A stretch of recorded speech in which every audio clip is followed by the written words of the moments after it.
What, make it all the way to the floor eventually? Yeah, it would right now. It's at least 8 feet. All right. Good morning, everybody. Welcome to Morning Coffee Review. Today is July 27th.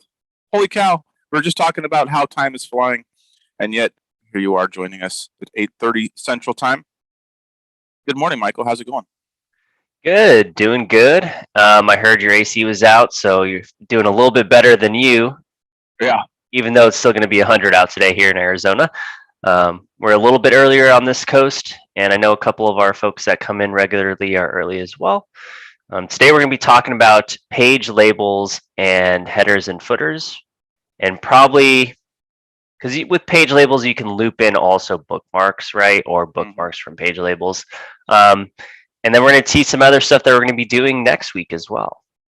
Yeah, so today's a little light on the content, but that's intentional because these episodes are always about the community. So bring your questions. What have you been talking about? What sort of issues have you been going through? Because what we talk about is completely open, right? So if we want to talk about page labels, we'll talk about it. If you want to talk about dimensions or measurements, we'll go on whatever tangent you want. So with that, let's pull up some Bluebeam review and start talking about what we wanted to talk about, right? Yes. And who's sharing first? Oh, I'll share first. What the heck? So I'm going to try to find a document here. Oh no. Yep. Oh no is right. Now, whenever most of the time here on Morning Coffee Review, we're teasing some files that were given to us from Bluebeam themselves. So these aren't anybody's company information that we're showing off here, but I've just got a basic, 7-page document here. And we're going to mess around with this. We're going to experiment with some headers and footers. We're going to experiment with some page labels. So we'll start with headers and footers. And I can see there's already one on here, but we're just going to pretend it's not there. Seems fair, right? Accessing headers and footers is all done on the document menu. So if I go to document, I can go about halfway and there's headers and footers. And if there's not one existing, you'll be prompted to add. So I'm going to choose add, and then it will ask, do I want to do all the pages or just current page, custom range, just my even pages, just my odd, what's landscape, what's portrait. It's a little extreme. I'm just going to do all pages and we're going to make this easy. Yeah, they made that new addition for selectable dropdown for a lot of other things too, like rotating pages, which is great. So that drop-down list is in a lot of other different manipulating PDF types. So it's a great addition. But sometimes, like you're saying, it's not needed. Is that a feature release? It was a intermediate, I guess, feature release because you weren't able to do a lot of those things for some of the commands in here in review, and now majority of the commands, because it used to, another one would be like apply a markup to multiple pages, right?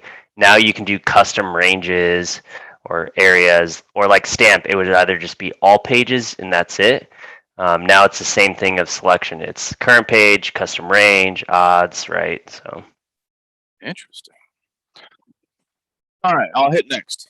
And now we can configure everything. And this is set up kind of interesting.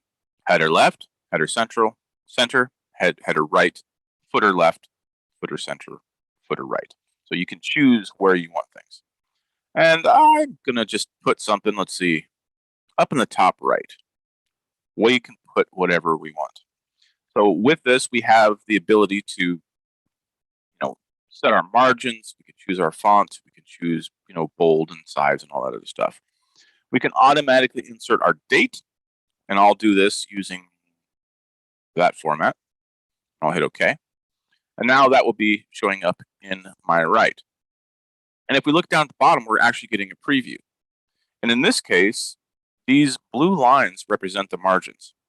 So if I were to hit OK right now, my date is outside of my margin. So I need to adjust this accordingly. Now I can hit this button to automatically force it there. That didn't do what I wanted to. Or I can come in here and I can hit enter to knock it down a little bit. Or I can adjust my margins up at the top. Right? Just doing what I want it to do.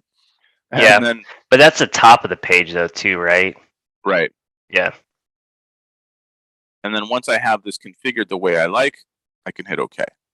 And now we see the date up in the top right-hand corner. So it's pretty straightforward, but yet there's a lot of customization. So let's go back and take a look at that. If I go back to Document, Headers and Footers, this time it's going to ask me to edit. So I can do multiple, right? I can have one setup for headers, one setup for footers. Or if I go edit, I can go and go right back to where I was, right? So we see that here actually. And you could probably do some that are multiple for odd pages, right? Like it was saying. So if you needed an odd page or you wanted one just probably for your cover sheet, and then moving on to your next one. I do wish they had the ability to add an image in here or something like that. That is definitely one wishful thing. But I guess like a watermark type of thing. Yeah, but I guess the other thing would be like just put a stamp. Yeah. So I'm going to put a footer on here too. I'm going to come over here to footer left, and this time I want to choose file data. So, coming from the CAD world, file paths are a big deal. Where can I find this file? So let's mess around with that. I'm just going to put that here, and I'll hit OK, and it will put the path. That way, someone can find it. Obviously, not the perfect use of it for this particular document, but again, we're just playing around. So when I hit OK, if I come to the bottom, there's the path of this file. And there's a ton of other customizations we can do. Now, I know we talked about this a couple months ago, I believe, and we got a little pro tip from our attendee about the Bates number. Wasn't there a machine? Remember this, Michael? Yep, Bates machine. There's a Bates machine.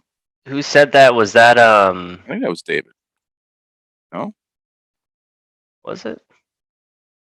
I'm gonna take that out. We'll put it. Let's make this easy. Bates number.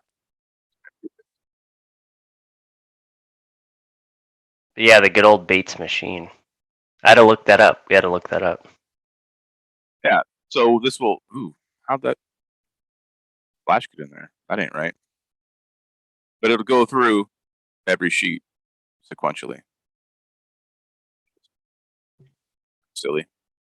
I don't know how practical that one would be in real life. I don't think I would use it, but it's nice to know it's there, I suppose.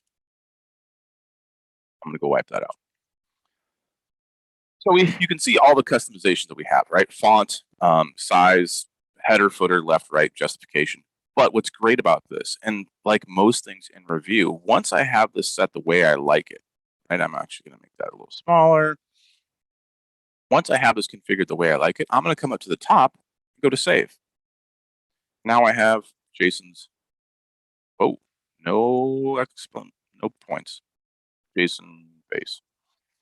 And I hit OK. Now I can always pull those back up, right? I don't have to spend all this time configuring it to look like the Word document that I did, 6 months ago. I can just go up to my settings and add them accordingly, and those will be applied. Now, one thing I note here, there's no import. Why is that? So yeah, you can save them, but it saves here. It doesn't export and it doesn't import. Good question, Beth. I don't know why. Maybe it follows a profile. Did yours? So my my chat went a little bit later, so I'm wondering. I think my Zoom's all off, but sorry. Yeah, I don't see the setting in here, so I'm going to try that. See, this is what we talk about with going through rabbit holes. I want to be able to share this, right? Let's make a company standard for headers and footers. So if I hit OK here, that fixed my size. What I'm going to do is I'm going to change my profile. I'll go back to Review and open up. Let's close this. Save it. Why don't you share your profile with me? Do it. I just want to see if add next. Still there. It's in a different profile. Okay. Oh, So it looks like it's just a default setting saved in your Hmm. relative area. wonder if it's under here. I wonder if it follows some other hidden setting somewhere. It's interesting that that is not importable or exportable when so much of Revu's content is, right? Mm-hmm. That's a question for Bluebeam, perhaps. Anybody else on the call have an idea? We could try and do it where you're exporting out a profile though, Jason, if you wanted to. So we can, but it didn't switch profile. It was still there with the profile. So Right. I mean, yeah. Pretty weird.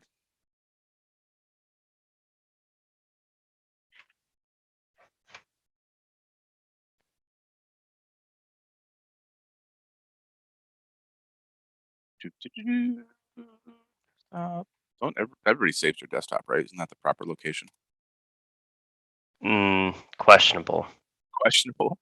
Because then you get too many files, and then you know.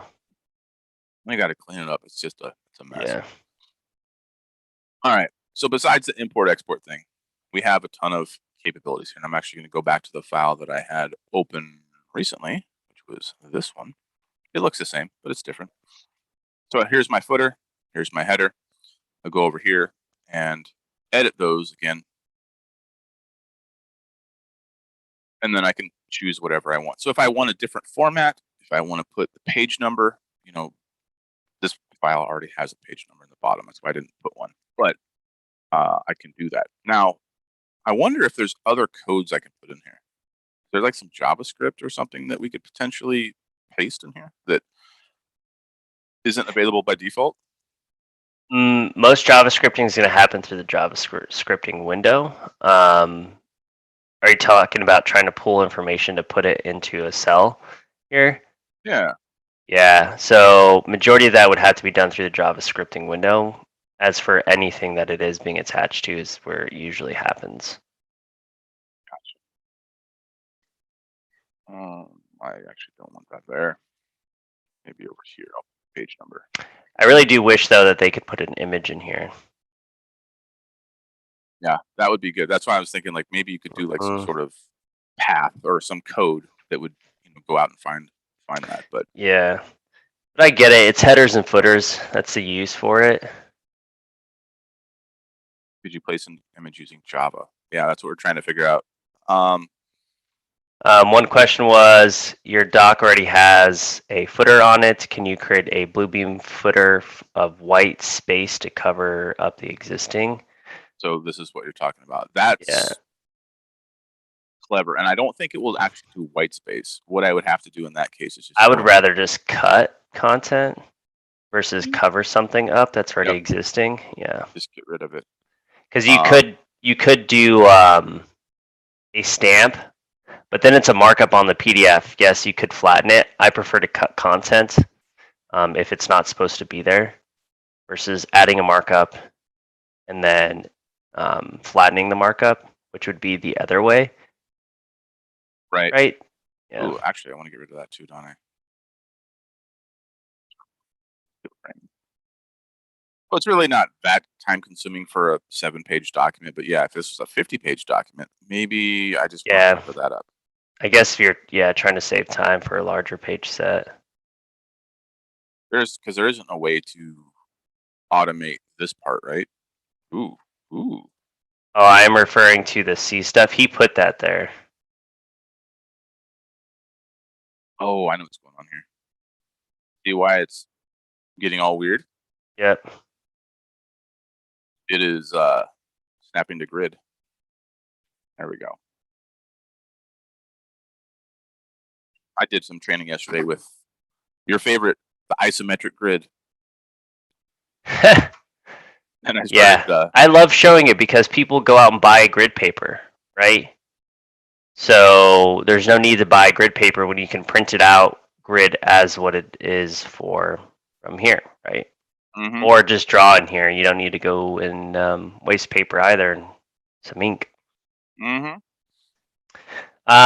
You can place image using JavaScript. I was saying placing the image just in general. not using JavaScript. And then secondary question, again, I'm referring to the C stuff. Yeah, Jason put that in as his headers and footers. So go back to your headers and footers and edit. He's the one that put that path in. So this footer left is the path. Right. So that is file data.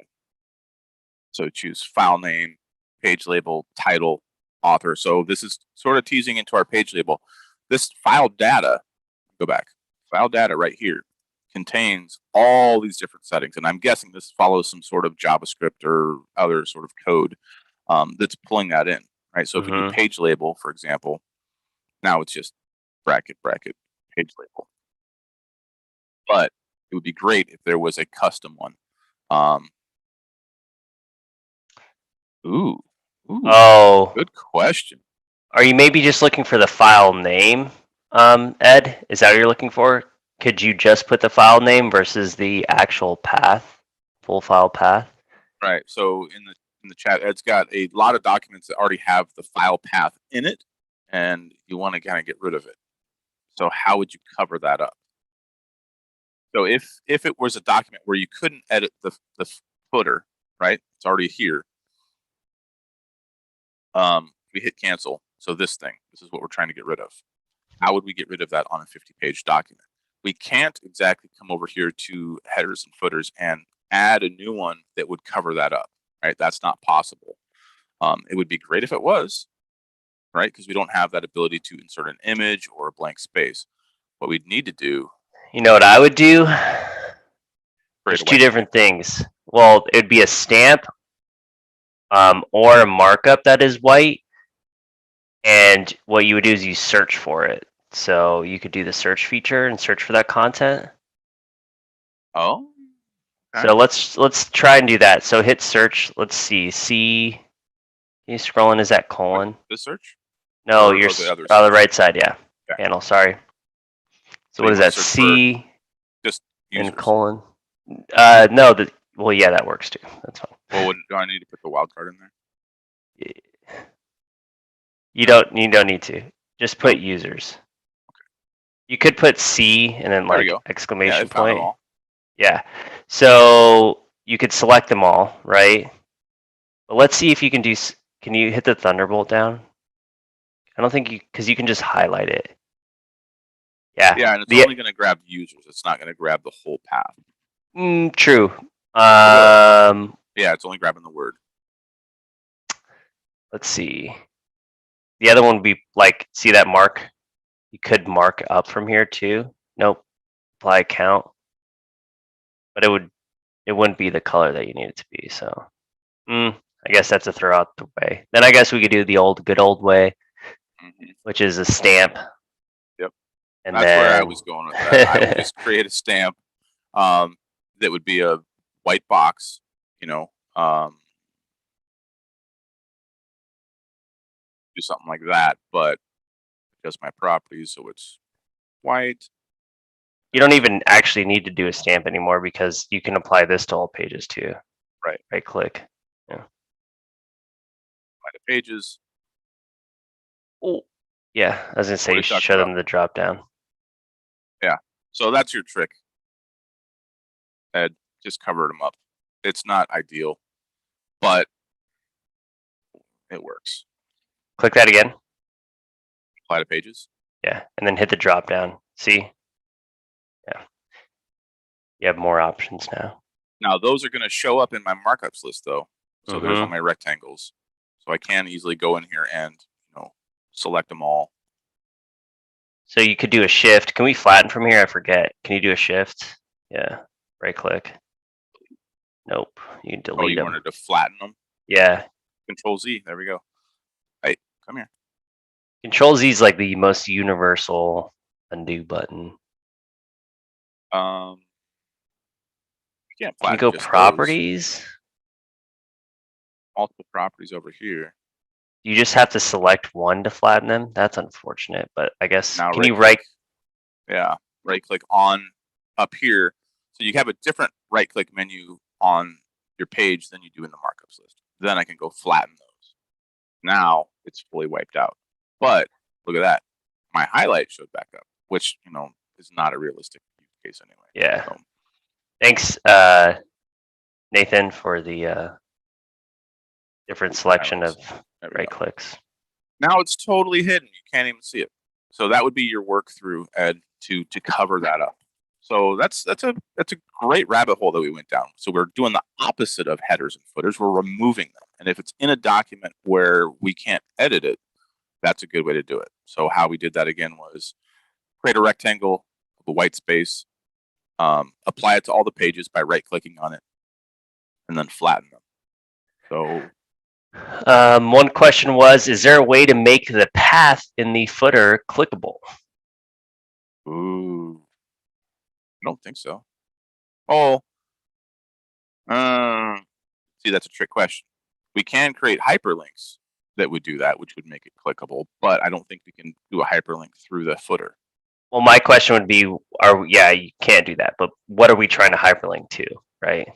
Oh, you'd want to click on it, right? So if I go here to, but it's on the page that you're on. Does that make sense? Okay. Page 1 is page 1. But if it was made in Word, or if it was made, you want to see it in your Explorer. Now there is a trick for that. If you come up to the top, you can right click and go to Explore Document Folder. So then it will take you right there in your documents. Or you can do batch hyperlink and just create a hyperlink for it. Yeah. Oh, so fun. See? Who would have thought the headers and footers would have interesting topics? Yes. And batch hyperlink is to do multiple pages, individual links, which every version of Revu has, because batch hyperlinking, again, is an extreme version, which I highly recommend at least one version of that in every firm. The other one would be just the linking feature, which is singular. It just takes more time. Yeah, for sure. All right, you want to show some page label stuff? Oh, great. Yes, let's go. Because you had magic tricks. You were talking about things that I didn't quite fully understand. So we're going to get to you anyway. Because we were doing indexes. There we go. Hey, I digress. One question, or one thing, thanks, Nathan, as well. I've forgotten to add ID number to a tool before, and that was my quick way to correct all of them. Okay. Does that make sense? So you selected them from the markups list, and then you went over, right-clicked, and added some information. Okay, I'm sharing. I have my Windows Explorer pops up with 4 every time I start my computer. Does anyone else do that? I have 4 windows? Yeah, 4 Explorer whenever I open up my Internet Explorer. Yeah, whenever I start my computer up. That's pretty wild. Anyone have a fix for that? Okay. You guys are in for a treat. So maybe there it goes. Oh, that's my cat. She never does this on Morning Coffee Review, so that was a special. She just wanted to make her reveal. Yep. As a glorified entrance, she actually jumped over the light. Yeah, she did. She doesn't like it there. I can't let my cats in my room because I have too many plants. That's fair. Alrighty, so we are going to be going into page labels, right? The question is, though, usually what I see folks do is create bookmarks first and then create page labels from bookmarks. I guess let's show both ways. So I'm going to open up a document set, and I will digress. My document set is from when I was a designer and some of the sets that I've worked on. So there will be some company names on there just as the stamp, but it was when I was doing structural design. But from here, if I wanted to go through and make bookmarks is what we'll start with first, so that you have clickable areas, so you don't have to go through and go and click to the next sheet to grab something. Like if you're wondering, hey, I can't click this hyperlink here because someone didn't make this a hyperlink, but I want to go to S401. You can create bookmarks that help you quickly click through areas that can then coincide with creating page labels. And a great way to do this is by grabbing the content from the PDF itself to make it clickable. And one way to create bookmarks from here is selecting the bookmark symbol, and it's more of like a star, I guess you would say. And when you select that, you have the ability to select, hey, how are you going to create your bookmarks, from page labels or a region? Since you haven't created page labels yet, which is the preferred method for creating labels is from your bookmarks, we'll do the labels for bookmarks first by doing page region here. And this is just selecting content from your page. So you need to select an area for it to grab data from, if that makes sense. And we will go over here. Actually, this is not the sheet that I want. Let's open up this sheet here. This is my preferred sheet. So when I go to here, I'm going to select my region. I want it to grab the name and the number. So all I'm going to do is grab from this section to this section here. And you could do it in two separate regions where you're saying one region here, space or underscore. Now I know when I was talking with another client, they preferred the underscore method. So they did the naming convention, and you need to encompass more, right? Then they did an underscore because Procore, so if you're using the PDFs in Procore and you want the page labels to show up in Procore, it prefers to have an underscore versus a space in it. So space, then you add, see how it's already giving it the naming of it. Then you add the number. And there's my region 2. So it gives you an example of what it's going to add here.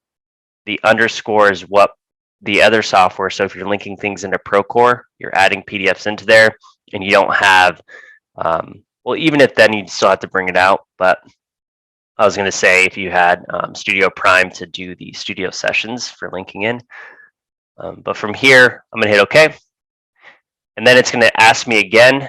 Now this one has a little bit more limited. It is either all pages, current pages, or custom range. Custom range is just you deciding I want it from only page 2 to 3. That would be, let's say, if some of them did come in with page bookmarks or not. So then I can go from here and say OK. And it's going to create these bookmarks. This is what I was saying. If I'm in this sheet, hey, where's S4.2? I don't want to have to go and click anywhere. I can just click on the sheet here, the bookmark here, and it will bring me directly to that sheet, and then I can go and look, right? The other way would be, hey, I want to create hyperlinks, which we're not talking about right now, that I can click and it brings me to that page. But this is a great way, is called bookmarks. With bookmarks, you can also export out your bookmark data as a tree, an index if you wanted to. So if you wanted to create a page index at the beginning of your sheet because no one created one, and you wanted to name it by what the page name was and the number, you can quickly do that so you don't have to export it out or create it in Excel yourself. But hey, guess what? You can even export this index to Excel if you wanted to as well. So any of that data, if you wanted to bring it out, you could do that as well. So you're not taking the time to hand type, which one client I was talking with has done before. And if it's a 100-page document set, have a good time. You could immediately do that to a CSV here or a PDF file format. And I'll just do an index with PDF. So do you want to include nested bookmarks? Sure. And I'm going to go and open up file after creation. And here it is. And guess what? They're hyperlinked. So if I wanted to go through and open up this page from the index that I've created here, it'll open up that page itself. Ooh, that's a neat trick. I haven't played with that before. Yes, and this is bookmarks. We're not getting to the page labels yet, but we're going to start talking about that in a second as well. You can go through and edit your construction of the document of how it looks. So if you wanted to create a specific construction, because this would be automatic in terms of how things are going to be structured, just for your overall bookmarks and how things would be laid out. Again, you can go through and do that as well. So let me. And that's a structure that you made, right? This is just out of the box. Yeah.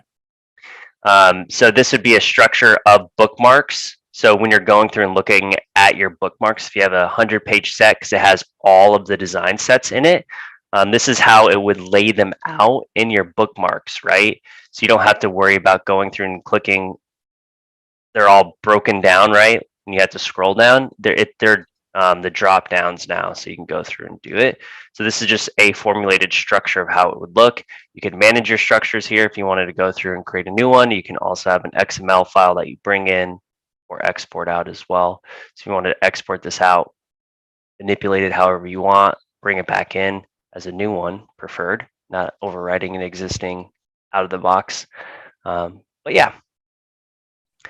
Alrighty, so clever. Yes.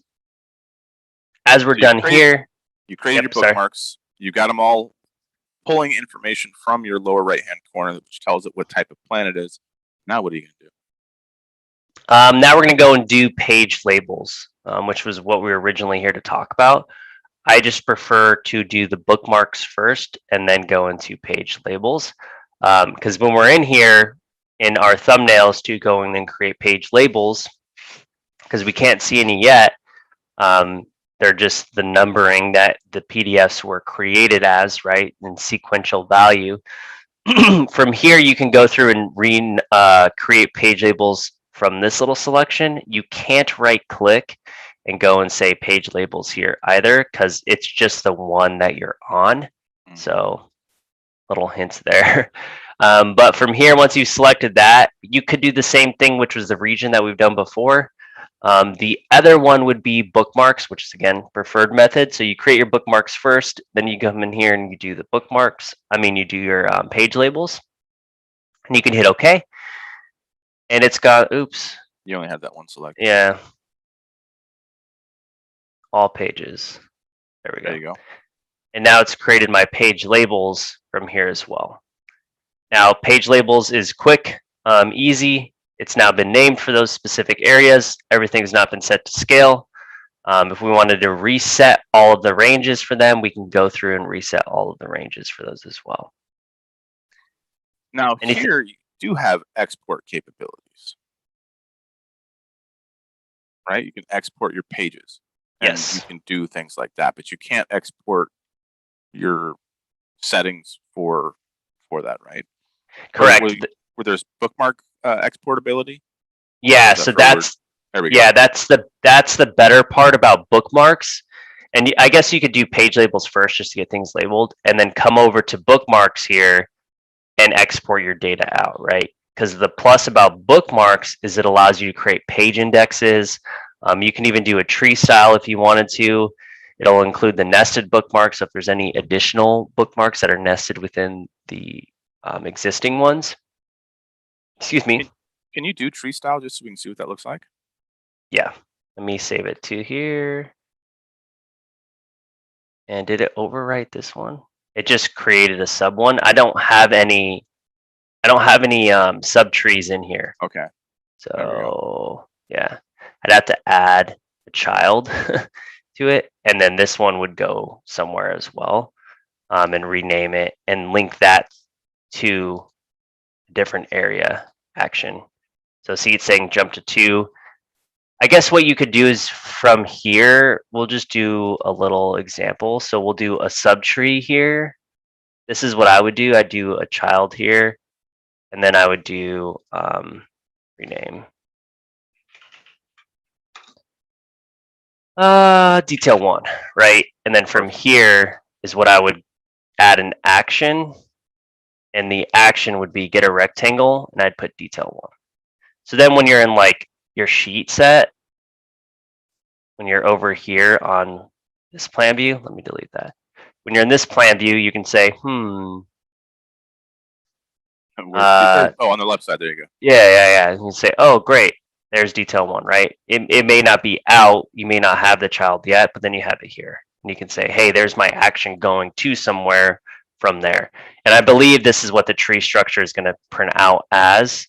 And let me just reconfirm. Yeah, there it is. There you go. So thanks for going down that little side path there. But sometimes it's interesting to see how different software handles the word tree, right? Yes. Sometimes it's spelled out different from the path, going all the way back to if it's relative or, going back to the drive letter. Okay, cool. And it still keeps its action, by the way. The only caveat would be that it's on your network, right? And you're not sending it somewhere. So I would just put these. I would, if you want to make it shareable, because I would be worried about the action being deleted, because right now it's going to my source folder. I'd probably do it in a studio. I don't know. We'd have to test that, because it's say it's Yeah, studio project. Because if I I was send you gonna both these, would it work? Yeah. no, because I don't have that same drive, right? I'm curious if this does work in Studio though. If we had it on a Studio session, could we create bookmarks during a session, and then you could have that action that goes to a detail or whatever? I was thinking studio projects, because I Okay. know sessions limits you for a lot of this stuff. Create hyperlinks, because see, it's not giving me. I wish it depended, because then I wouldn't have to worry. Mm-hmm. Source file folder. Maybe I don't do hyperlinks and then I go and create hyperlinks. That could potentially work, yeah. Yeah. Right. Then I have it, I save it, and then I add this to the location. I add it to this file, put it at the front of this file, and then create this. But again, these do work, so I could bring myself up to that detail if I was looking for it. Very nice.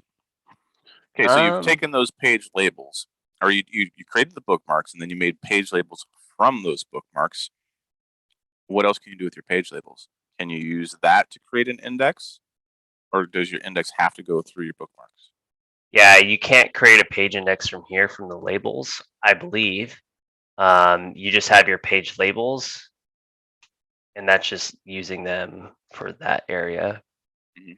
Page label indexes would be from your bookmarks.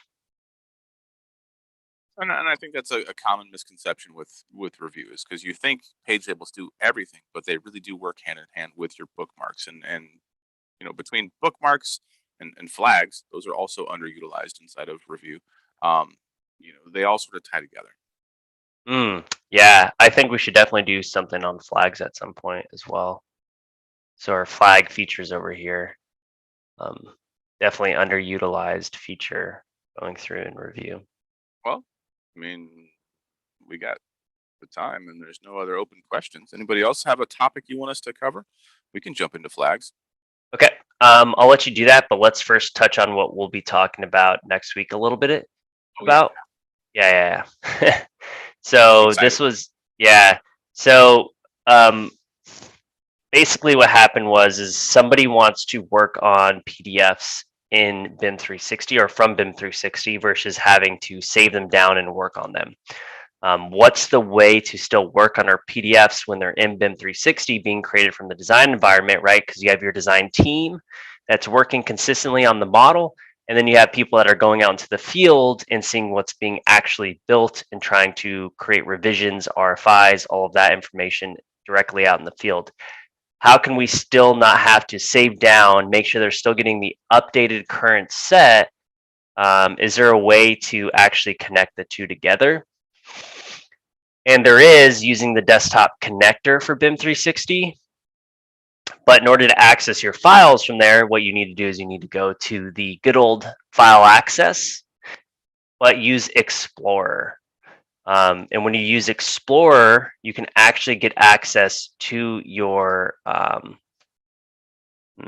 hit this arrow here, and you go to Open File Explorer. This is my preferred method, because then you get the desktop connector, which I updated recently, because apparently I had an old one, which is now Autodesk Docs. Mine said BIM 360 something, I forget. But from in here, Oh, it's thinking about it. There we go. yeah, it's because of all the items. And then I can go into my projects that I have. So I have my Studio integration. This is when Studio used to integrate. But I can go to my project files, and I can go from here. So again, I'm in BIM 360, right? But I'm using the connector to get access to my PDFs in BIM 360.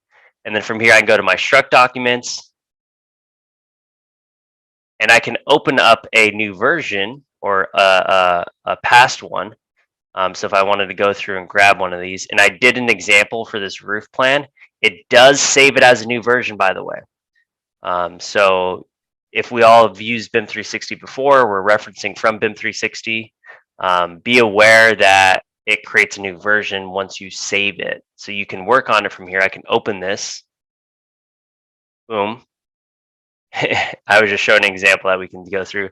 But now it's open, I can go through and mark it up if I wanted to, like highlight. And then when I hit save, it is actually saving it to the BIM 360 account. And then I can, again, go back and open it up from the Open Explorer here. And by the way, you don't have to use Open Explorer. So another hint, should I save it? I'll save that. We'll go through Explorer. There'll be a blog that comes out, which I highly suggest reading. That gives you a little bit more hints than I'm giving right now. Then once it comes out, I'll give everybody the hints. Yes, I know I'm teasing it a little bit. I'm sorry. We do here. Yep. But from here, I go to roof plan, and there's my new one. But if I go back again for my Open Explorer, I believe the new version will automatically update. I know it takes a couple seconds because you have to have internet connection and it has to ping back to BIM 360. But yeah, see, it's still syncing. But once it's done syncing, I could even go into BIM 360, and I know we're not talking about that specifically, but you could still go into your hub and open that PDF, and you'll see the new update from there as well if you wanted to view it from there. So that'll be something we'll get a little bit more deep in the woods with when we talk about me being or someone being out in the field, and they want to access those documents, and how could we access it? First, Jason and I are going to test some stuff, and then hopefully that'll be a next week topic. We'll talk about field workflows. There's your little teaser. All right, back to where we were. We got a question from Ed going back to when I created those little rectangles that covered up that path, and then I flattened them. That only flattened those particular markups. So you can flatten by choosing specific markups, or you can go in and flatten the entire document. But to do that, you got to be careful. You have to go up to, you have to actually select those markups and then choose flatten. Yes, so it's better to, I almost always flatten when I'm sending out to multiple parties, but from here you can go and do properties. We're going to make that white, right? And then we want a fill of white as well. Boom, like that. And then we added it to, I'm going to do all pages here. Again, you have the selections of multiple different ones, and it's added it to all pages. So from here, though, Jason was selective because he didn't want all of his markups to be flattened. He wanted to be selective for whatever markups he wanted to flatten. So he went through to the markups list to select the particular ones he wanted flattened. So he went through rectangles. Yep. And then he did shift. You can also do control for all of us. It's the same keypad that you selection. It's a Windows default keypad selection. So you get to just select what you want to have selected by either shift or control. And then, great hint from Nathan, you have more options if you click near the PDF set versus in the markups list, right? I don't have flatten, but if I click over here, oops. My selection goes away. Right click on the markup. Oh, hint, hint. And then from here, from here you have flatten, and it flattens those selected. Little known tip, but yeah, that would solve the wipeout problem that we're trying to create, because there isn't actually a wipeout function inside of Revu. And it certainly works. I mean, we could use a stamp to do something similar, but this is a pretty good way to do it. It really didn't take that much time. I guess you could do like a highlight where it is white. Ooh. I didn't think of that. But it doesn't override it. Yeah, it doesn't. Sneaky, sneaky. Yeah. It's kind of silly. Okay. Okay, so you were going to show some flag stuff, so I will stop my share. Oh, Zoom, where'd you go? Zoom. There we go. All right. So I'm back to my document here, and I've pulled up the flag panel. So flags, very underutilized. I rarely encounter them out in the wild. Do you, Michael? I haven't yet. All right. So let's show you how to do them, so maybe you will use them more often. So over here on the right side, I'm in my Revu advanced profile. Over here on the right side, there's a flag panel. And flags is kind of unique. It doesn't have the same drop down that some of the other ones do, like bookmarks, right? So if we go to bookmarks, there's a drop down for additional tools. So flags doesn't have the same power, but they're still really good. So over here on the top, I have a button with a green icon and I have a button with a blue, and they do different things.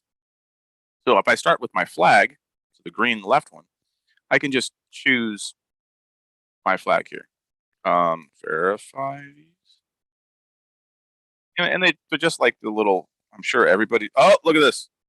Everybody's desk drawer has these little 3M Post-it flags, right? You just, I haven't used them in years. But I can create these flags, right? And these flags are to call attention to something, right? Whether they be a signature or whatever else on a paper document, we're doing the same thing here. And I can go create that flag and it will appear, and I can right click on it.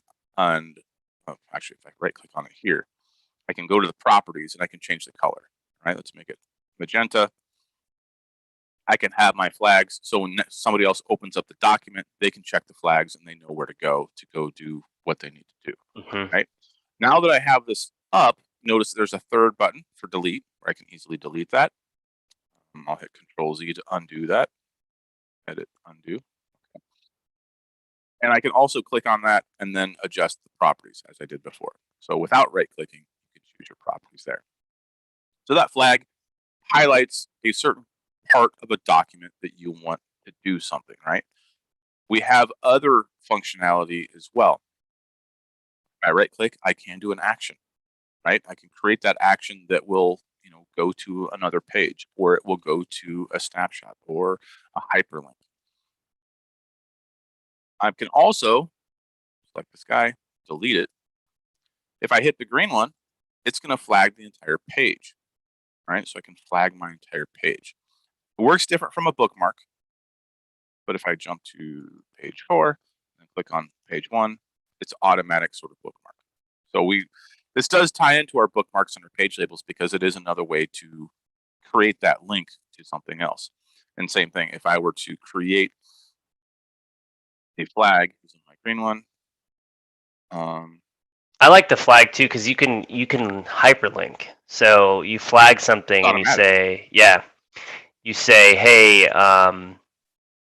press, go to this page or go to a file that it's supposed to verify from. You could add a hyperlink to. So when you click on it, it will take you right there. But what about the green symbol, right? So if you click on the right, the little hyperlink feature, Nothing. Nothing? Right click action though? You have to do it here. Right click. Okay. Action. Yeah. And it takes you right there. But I could have this go, snapshot, something else. Or URL, verify, and then like give them a manufacturing website or something. So basically this is working like a bookmark, but it's visible, right? Bookmarks aren't typically visible on the page, right? They exist in the metadata over here. Sorry, what was your question? My bookmark isn't visible on my page, right? So if I create this, I just made a mess of this, but I have a bookmark here, but it's not visible on my document. Flags are actually visible. So if you want that to be easily identified for someone who's reviewing the document, you'd use a flag over a bookmark, right? And you could even create that even further and go in here and say, Michael, please verify. So then the reviewer, you say, hey, go check the flags, and then they can have them set up. I can make another one for here. Do they show up in the markups list? Ooh, I should find out. But first, we're changing colors. Ooh, that one. Oh, stop it. Flags, view, properties. You're getting green. There we go. So I can flag different colors for different reviewers, right? Do these appear in the markups list? Drum roll, please. They sure do. Flags. So right click, and you could probably do status changes too. Yeah. Or a reply completed. Oh, Or do I things must like not that. have So. my status. Yep. See, they weren't set up. There we go. Resetting settings. Mm-hmm. I was messing with statuses yesterday. Completed, canceled, whatever, set a status. But the problem with this workflow is that now that flag is still there, right? I'd have to go in here and delete it. The flags are cool. I mean, it's very underutilized, but it's powerful, especially if you have multiple reviewers or you're passing things back and forth, where you need signatures or whatever else. Yeah, no more wasting paper. Right? Because it can be done in review. Printer ink is expensive. What is? Printer ink. Yes, it is, especially for large plot prints as well. So when you go back and it had that action, why was it? So if you go back to your flags, why doesn't the action show up? Is it because you need to add an action? See the thunderbolt above? That thunderbolt, that's like this one? An underlay. It's to the right of the delete flag. Oh. Mm-hmm. Yeah, I don't know. Oh, because it's not created, maybe. So if I right if you click on it, I can edit action. So let's make it do well, let's make it do right. It goes there. Yeah. Hit OK. Still grayed Still, out. yeah. That's weird. Why? Oh, why? Yeah, that's interesting. There's no way to make that visible. Maybe there's another one. If you did the blue one, right, it doesn't do it the same. It's still not. There we go. Yeah. Ooh, okay. That's to change the, yeah, okay, that makes sense. So the flag with the green is a visible flag like this, right? Where it's just showing up. The other flag with the blue is flagging the entire page. And then from the page, notice this isn't visible, right? So it's not showing up anywhere, but I can then go edit the action where I can have it jump to a certain place or space or snapshot or, whatever I need. Have that jump there. So on page 1. Probably want to rename it, but yeah. Yeah. Page 1. Interesting. So I can just give you a helpful review when you're talking with, you're trying to do a review of some kind of like great one like this, like your spec doc, right? Jumping to different areas and locations, highlighting things with your other one, and the other one's jumping to specific locations that maybe you need to indicate for them. So it gives them a walkthrough, so you don't have to talk them through it. They can just start clicking through it. Right. And it's very much like a bookmark, but this is more for review, right? If you're doing review workflows, not REVU in review, but if you're doing review in review, use flags. There we go. That way you can call out that attention. Yeah, and I think that'd be more for Word doc, right? This would be more of a legible review process. Bookmarks would be more for your review process on your actual CD sets because you're marking them up. This could just be for, again, like your Word documents. Speaking of that, all right. So it's always disappointing. Maybe that's not the right word.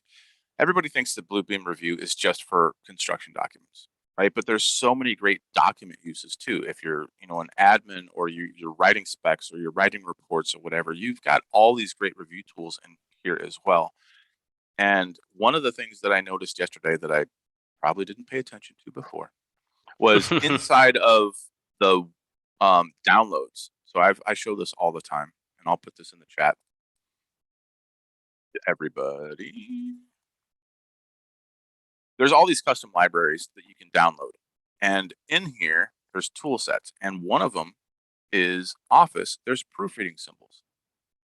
So these are great if you're doing proofread type of stuff. Well, of course you can edit text inside of Review, but if you're proofreading this for somebody else, you have your symbology here, so you don't have to create your own. You can create your own tool set, or you can download this tool set and have all these symbols here available to you. Same with flags. So we could change things a little bit if we wanted a little bit more artsy, but some good office tools here inside of the tool set.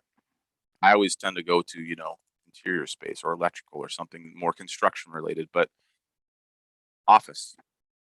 Remember, our office folks are using Review as well. Yep. And those are great tools. A great area to always download those as well. I always suggest it, so and that's a great basis just to start on creating your custom markups to get an idea. How did they create these? Was it a snapshot or was it grouped together?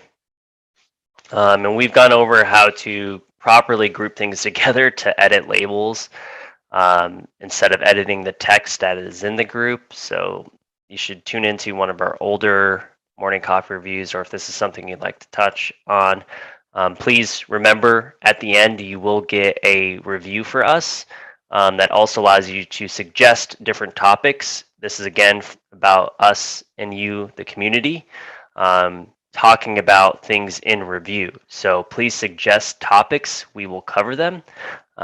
So at the end, review us and also leave us some topic suggestions. We can't be better unless we are being reviewed, and we take constructive criticism great. So absolutely. So next week we're going to be talking about field workflows, and that's going to be involving a little bit of BIM 360. It will talk about the studio for sure. We'll even bring out the iPad and the Surface again, so that'll be a good one. And probably do like punch walkthroughs, right? You thinking? Yep. Okay. Yeah. I'm sure I could walk around my office here and find some issues. You bring your construction hat, right? Yep. I'll throw my hard hat on. We'll have a good time. So we look forward to seeing you next week, 8:30 Central on Tuesday, which is August. Holy cow.